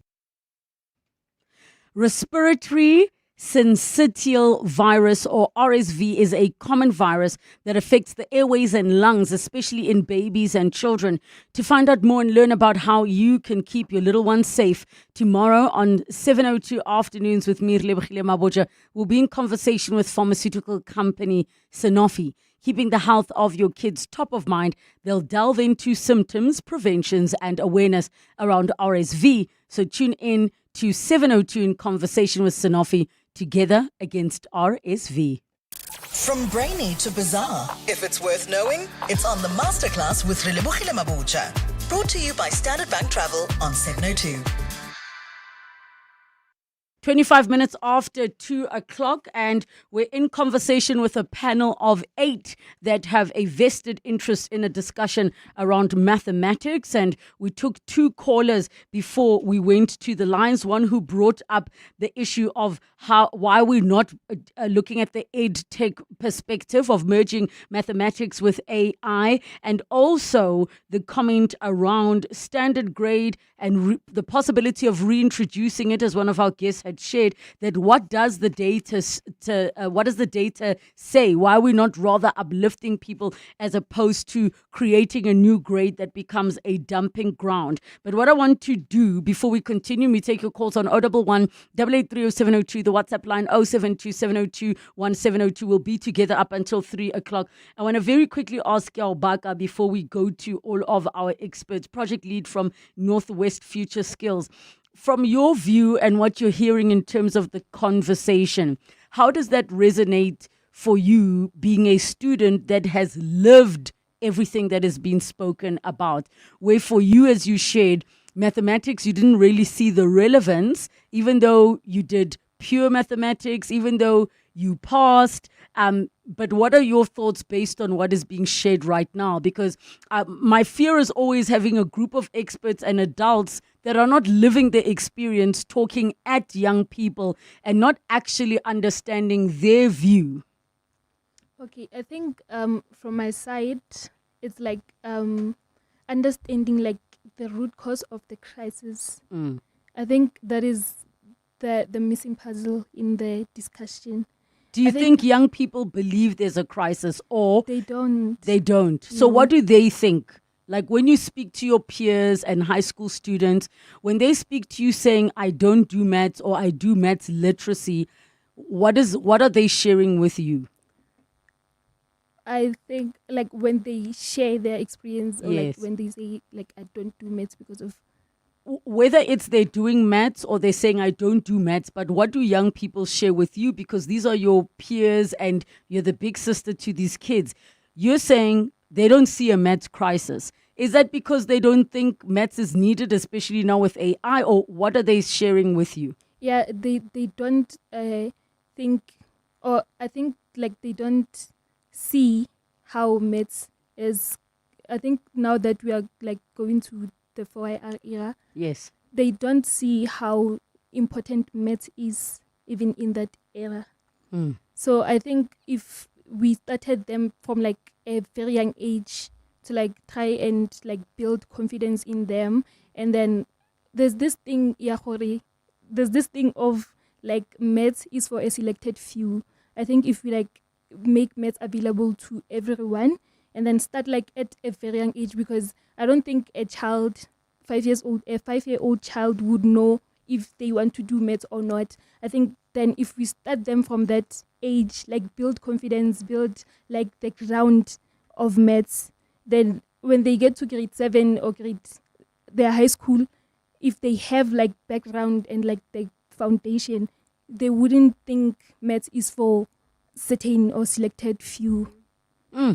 Do you see how important your role is? Actually, I could have kicked everybody out but you as the student, because I think it is so critical when we're having these conversations to meet young people where they are at. So already the one thing that stands out is the fact that young people don't see the relevance of mathematics. We are going to be going to the news. So when we come back, we're going to address, why is mathematics still needed? If you have AI, if you I mean, we've had calculators forever, but now it can do these complex real life situations for you. Why is mathematics important? And then number two, to come back to Ntate Khabane, Chief Director for Mathematics, Science and Technology and Curriculum Enhancement Programs at the Department of Basic Education, to come back to what do the figures say that the department is looking at? Is there a gap for another level of mathematics? Is there a gap for a reconsideration of what schools need to be doing in terms of, if you have a child that is just falling in the gap, should you be empowering them to move up, or should you say, I go back down to Maths Lit, or we direct you to technical? It is 2:30. Time for your latest Eyewitness News headlines. Good afternoon, Mbali. Are you okay there? I'm fine now. I'm fine. There we go. Love to hear it. It's your turn. I think the technical issues also need some maths lessons or something. Maybe. Even the technology was being thrown by all of this lingo, but now we hear from you. Thanks so much, Relebogile. A very good afternoon. The Umkhonto weSizwe Party has reinstated John Hlophe as its parliamentary leader and first deputy president. The party says Hlophe's suspension has been lifted as of today. He was suspended in November last year after being accused of making decisions without consulting party president Jacob Zuma. The Johannesburg High Court has denied the state's request for a postponement in the attempted murder case against Vusimuzi Matlala. Judge William Karam says another postponement would not be in the interest of justice. Matlala and his co-accused are facing a total of 25 charges, including money laundering and 11 counts of attempted murder. While a law firm challenging the appointment of Endi Mutibi as NPA head argues he was given preferential treatment by the president, the High Court in Pretoria has been hearing an application by Bikulu and Partners Incorporated questioning the legality of Mutibi's appointment. Well, those are the headlines. This EWN and more at 3 or as it happens. EWN Traffic. Well, at this stage, some good news in Edenville. That accident seen on the R24 westbound before the Gilulis interchange has been cleared and traffic is now free flowing. However, in Boksburg, if you're traveling towards Brakpan, roadwork still causing heavy delays. This is on the N17 eastbound between Osborne Road and Carnival City. Look out for those faulty traffic lights in Rand Park Ridge at Beyers Naudé, and the N1 traffic lights still not working in Edenville at Laurie and Modderfontein Road. If you come across any other traffic issues, kindly WhatsApp us on 072-702-1702. There's more EWN on air, online, and on the EWN app. Part of the 702 family. Hi, it's Michelle from Krugersdorp. I can absolutely say that my entire life has been consumed by news from the time that I was 4 years old and watched Rian Kruiwagen, and still to today I listen to the news, and it's because it's made me a well-rounded person and understanding what's going on in the world. And I thank the 702 family for that. Welcome to our 702 family. Let's walk the talk. The 23rd of March, join Freedom Park and the National Heritage Council as we commemorate the Battle of Quito Kunavele, a defining moment in Southern Africa's journey to freedom. Be part of a powerful day of reflection on resistance and liberation heritage, featuring a public lecture, wreath-laying ceremony, and messages of solidarity from African and international partners. Let's honor the courage, unity, and sacrifice that shaped our democracy. Freedom Park, Pretoria, 23rd of March, 2026. Be there, be part of the legacy. Year in, year out, we're fixing tires faster than a Formula One pit crew. My team is on top of things like tire whisperers. If an unforeseen accident were to happen in my workshop, at least I've got My Way business insurance to keep the wheels turning. Visit myway.co.za or dial 0860 64 64 64 and get a quote today. My Way is a licensed non-life insurer and FSP. T's, C's and standard rates apply. My Way. Live your way. Every hour in South Africa, someone hears the words, "You have blood cancer." For many patients, a stem cell transplant is their only chance at survival. Yet their match could come from a stranger, someone like you. It takes just 3 minutes to register as a stem cell donor. So visit dkmsafrica.org today and give someone the best kind of hope. To walk the talk is to turn words into meaningful actions. And it's what we at 702 are committed to doing every day. We are also committed to following the rules set out by the Broadcasting Complaints Commission's Code of Conduct. To give you balanced programming, fair comments, and accurate news. But if we stumble along the way and you feel we are not living up to the code, let us know on comment@702.co.za. And if after that you're still not happy, you can direct your complaint in writing to the Broadcasting Complaints Commission.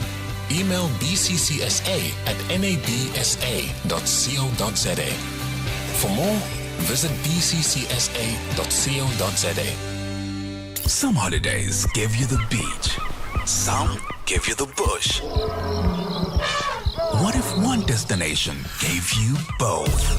This July, a world-first travel experience arrives in KZN with the opening of Club Med South Africa Beach and Safari Resort. To celebrate, 702 and Club Med South Africa are giving you the chance to win an all-inclusive beach getaway for two worth 70,000 Rand. Are you ready to experience the ultimate escape with Club Med? Tune in to 702 Afternoons with Relebogile Mabotja, weekdays between 1 and 3 p.m. to find out how to enter Club Med South Africa Beach and Safari Resort on 702. T's and C's and more on primemeterplus.com. Coming up on 702 Drive with John Perlman.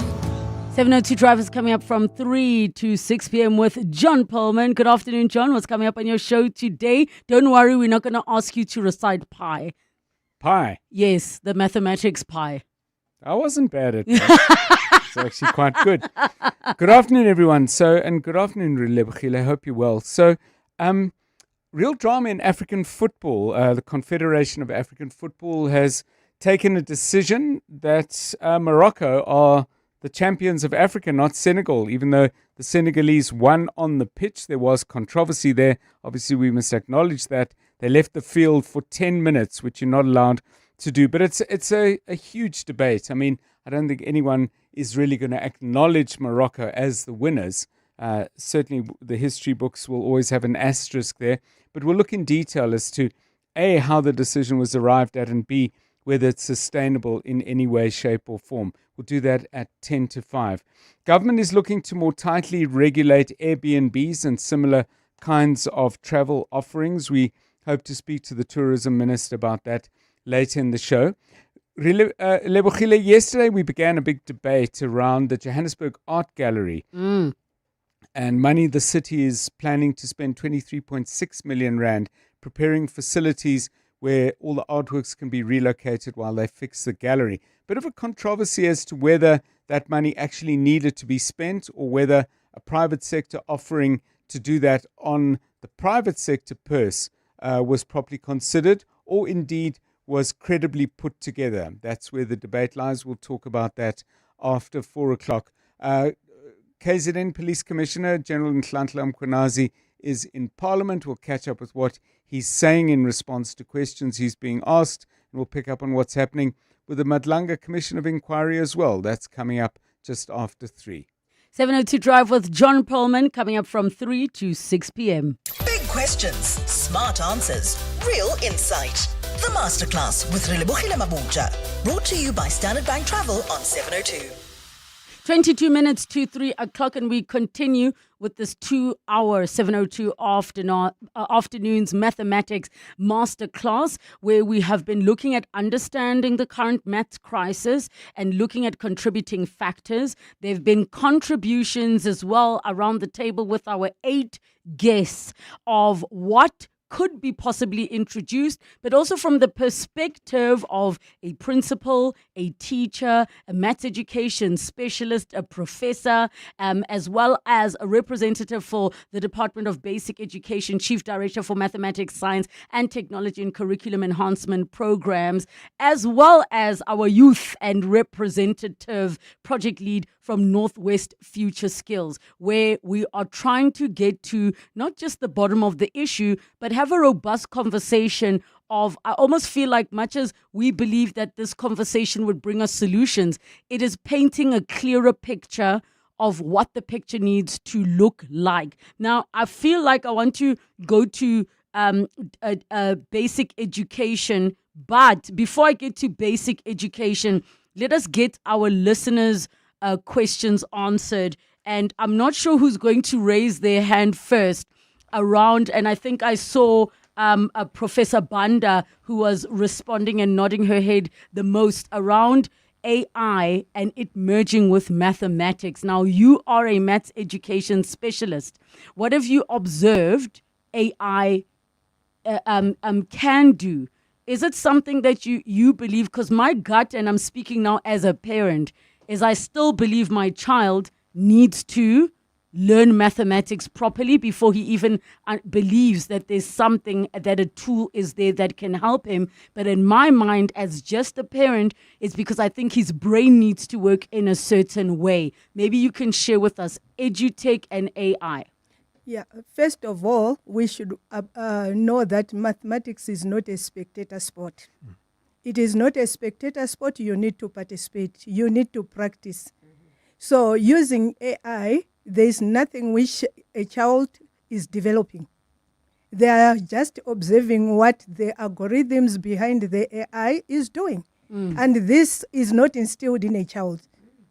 So you cannot use AI, you cannot substitute AI and say that this is going to help my child. They will appreciate that it is solving fast, but they are not learning anything.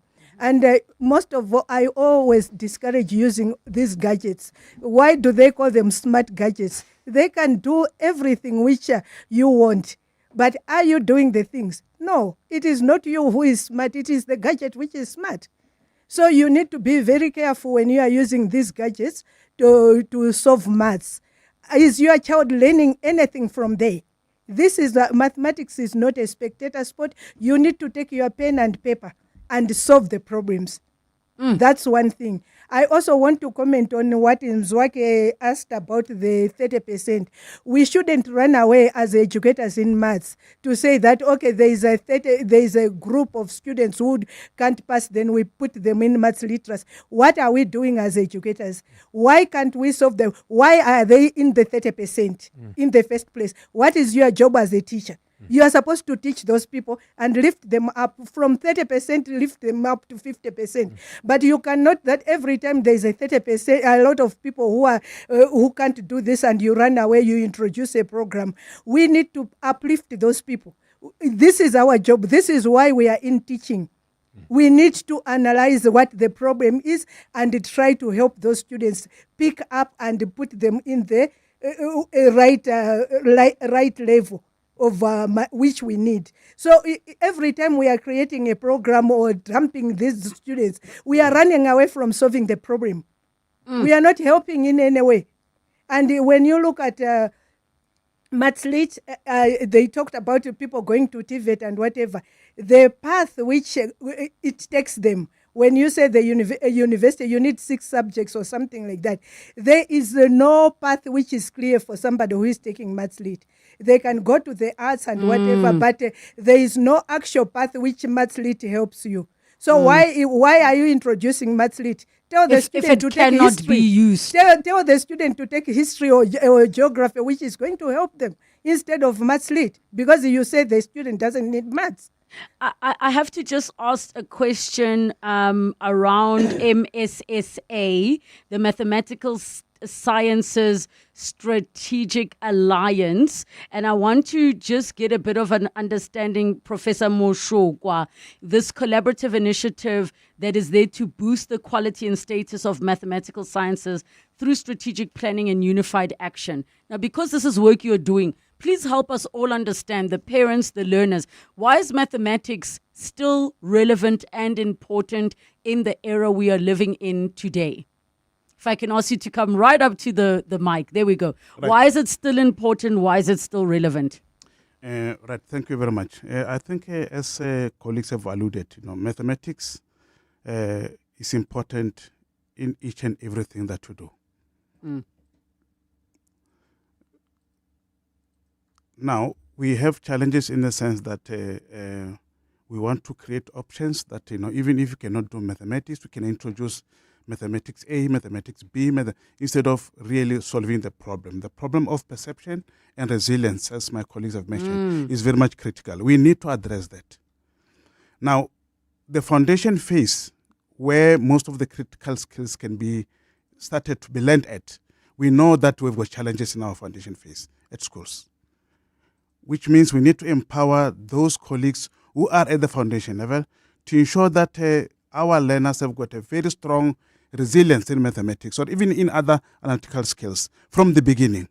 Once they go to high schools, they can make correct choices by themselves. We can't be making choices for our learners when we know that we're closing careers for them. I think that is irresponsible of us.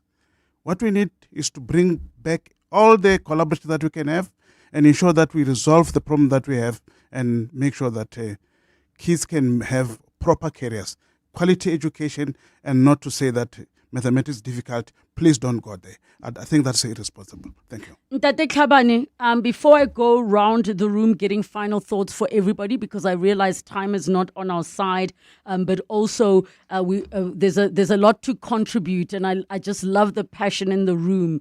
From a perspective of the Department of Basic Education, what are the intentions at the moment when it comes to reviewing the current system? And how do you assess that it's working or not working? So as the listeners were saying, what do the stats say? That we're sitting with basic mathematics or pure, we're sitting with maths literacy, technical maths, further studies, what those of us listening knew as advanced mathematics. But at what point does the department say, okay, cool, guys, we have a maths crisis, let us review, and what does that process look like, so that if somebody who has a thought to say, I would like to propose we do this, that where would they fit into that process?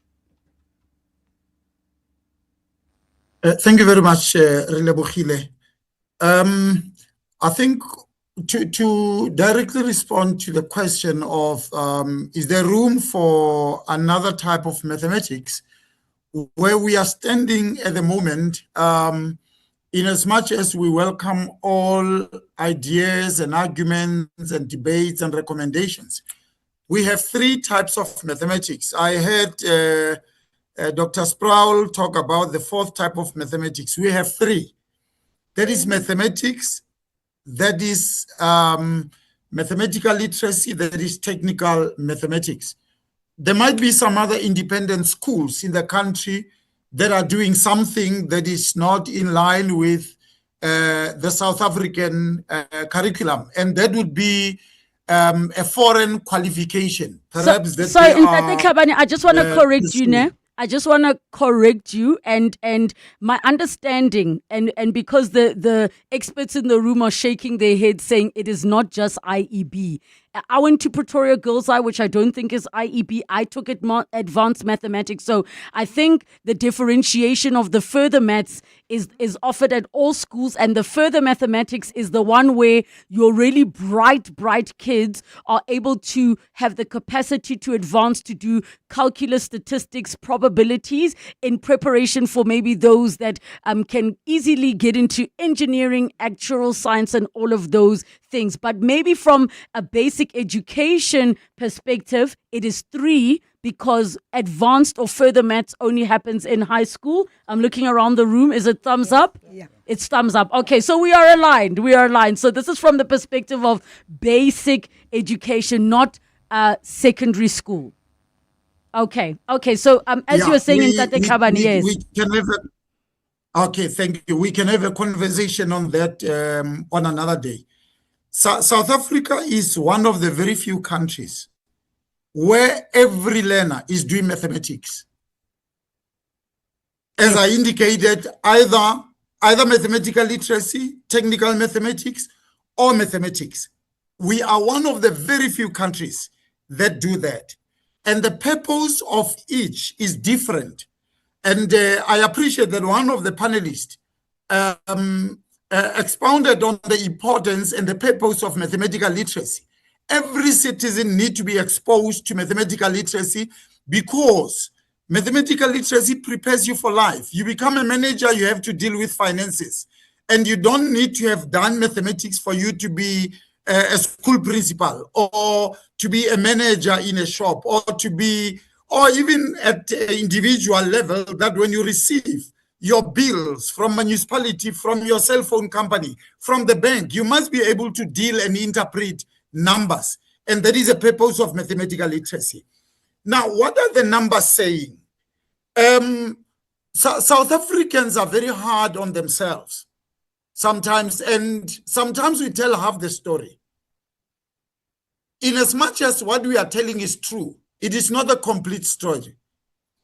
When we track mathematics in the country, in 2019, in matric, we were at 49% pass in 2019. In 2024, we were at 69%, which was 20% improvement in mathematics performance in this country from 2019 right up to 2024. Yes, we experienced a drop last year from 69% to 64%. But even that drop to 64%, 64% is still the second best result that you have had in mathematics. We are not yet where we are supposed to be, and we need to accept that, because if we deny that, then we will not solution like the experts are recommending that we need to come up to solutions, and some of them have been proposed here, and we welcome them as basic education. And teachers have a responsibility to guide learners. And if we remove that responsibility from teachers, from guiding learners, we would have removed the professional aspect of teaching, because teachers are professionals. What we need to promote is that our teachers must be empowered in such a way that they will give correct guidance. In terms of subject choices, I go back to my initial comment of saying, before a child chooses any subject, out of the 69 subjects that we offer, a child must answer a question. What do I want to do with this subject? What do I want to become? It must not be chasing numbers. And all because we want certain numbers and they are not informed by any demand side. We say the demand says we need so many engineers, we've got so many spaces at university, our universities can only admit so many learners. What other pathways are there for learners to access other professions within the engineering field?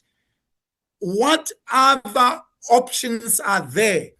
If the options are that you go to a University of Technology or you go to a TVET college within the engineering space, the next question is, what are the admission requirements for you to access those programs?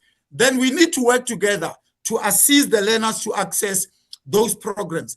I fully concur with the experts that say we mustn't run away from the problem. We mustn't say because children cannot pass, then children must then be forced. The first thing is that what we stand against as government. No child must be forced to take a subject that they don't want to take. The subject choices involve learners, parents, and teachers. A teacher on his own alone cannot decide what subject the child is going to do, but a teacher can guide, involve parents, and understand what is that the child wants to become, and that the child then be sufficiently guided. We need to work on ensuring that we are not just going to go back to attaining the 69% in mathematics. We must crack the ceiling of 70%. Mathematics has never performed in the 70s in the history of this country. It is something that we need to achieve. And I think the solutions that are coming from the experts who are here, who are pushing us as government, and they've got a responsibility to do that, because we are a democracy. So can I ask you? Hold the government to account. I'm going to ask you, Ntate Khabane, because I'd like to give everybody an opportunity to have final thoughts. One sentence, final thoughts. Let us see if everybody can cope, because we have not even yet begun to touch on the role of the parents keeping in mind the country we live in. There are children who have parents that aren't educated, where the learning does begin at home, and maybe we need to take this into our parenting and parents' feature to say, this is what you can do as parents, so that when your children are entering the school, this is how you can support them so they're also empowered. But I'm going to go round to everybody to get final thoughts. I'm going to start with you, Mrs. Kademelakis, Deputy Principal at Centennial Schools, as well as a teacher for Further Maths. It's almost a 2-sentence. Final thoughts. Sure. At Centennial, we believe that mathematics is about strong foundations, confidence, and exposure over time. When we get those right, learners start to discover that maths is not something to fear. Maths is not hard. Maths is enjoyable. And as I always have said and always will say, maths is marvelous. I absolutely love that. Dr. Alusha Mabunda, campus head at IIE Rosebank College, your final thoughts. Thank you so much. Let us give students the opportunity to do maths and not put any restrictions on them. Whatever choice or career field they want to go into, let us not deprive them of this essential skill called mathematics, so that they don't come and say we didn't do maths because it was not offered. Let's offer it. Let's also capacitate the teachers in our schools so that they are better able to ensure that they change the mindset around the whole subject. Dr. Stephen Sproul, head of mathematics at St. John's College, final thoughts.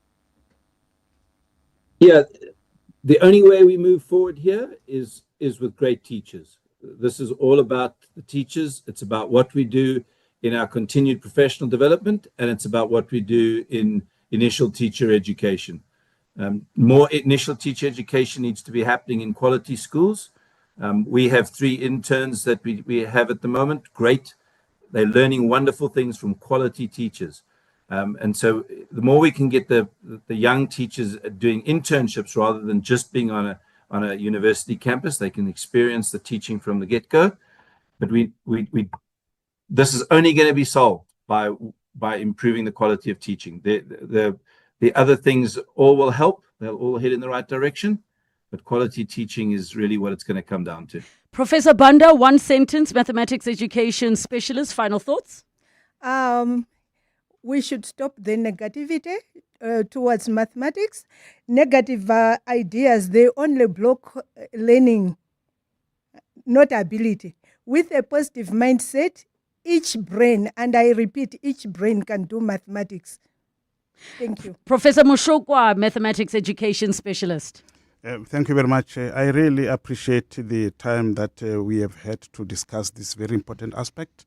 And that for now, I think we should stop talking and we should just do the work and to call everyone, parents, teachers, stakeholders at universities, government level, private sector, and to come together and not to compete in solving the problem of mathematics. Thank you. Dr. Matthews, Lection Foundation Phase Mathematics at WITS. So just following up on that, I think it's important for us to create collaborations between higher education, high schools, primary schools and foundation phase, where we start identifying where is the bottleneck and finding solutions for the bottleneck mathematically. Kea, we're going to close on you, our youth. Final thoughts. Okay, I think to make maths a more interactive and a more hands-on subject, we need to utilize both the traditional way of learning maths with technology and AI. Thank you so much to all of our guests. Chief Director, we have an appointment coming up soon because I definitely think we need a part 2. Now, if you're ready for your next adventure, Standard Bank Travel makes booking, paying for and managing flights easier than ever, all straight from the Standard Bank banking app. Enjoy up to 40% off flights for friends and family, plus complimentary travel insurance and lounge access. When you book with your qualifying credit card, download the Standard Bank app and book your next flight via Standard Bank Travel. Standard Bank is an authorized FSP and registered credit provider. T's and C's apply. Safety begins in our homes, our streets, and our communities. Government is working to ensure that every person in South Africa feels safe. Based on the President's commitment during the State of the Nation address, the South African National Defence Force is being deployed to support the South African Police Service in crime prevention operations across selected areas in Gauteng, Western Cape, Free State, Eastern Cape, and the Northwest. Their role is to support the South African Police Service to protect communities and strengthen safety where it matters most. Fighting crime needs all of us. If you see criminal activity, speak up. Report it to your nearest police station or call Crime Stop on 0800 10 111. Working together for a safer South Africa. A message from the Government Communication and Information System, the GCIS. Smart Steve from Momentum. Hello. Stevie, it's Clinton Myers, the Minister of National Treasures. Mr. Minister, how can Momentum Insure help you? This economy is not helping with the cost of my gusheshe, my tires, man. Just get Momentum Insure's safety returns and get up to 30% cash back, even if you claim. Is it true? Stru's Bob, Mr. Minister. Visit momentum.co.za or call 0860 006 784. Momentum Insure, keeping you safe on your journey to success. Momentum Insure is an authorized non-life insurer. T's and C's apply. John Perlman. Weekday afternoons, 3 to 6. 23.6 million rand just to prepare a number of sites, including the Museum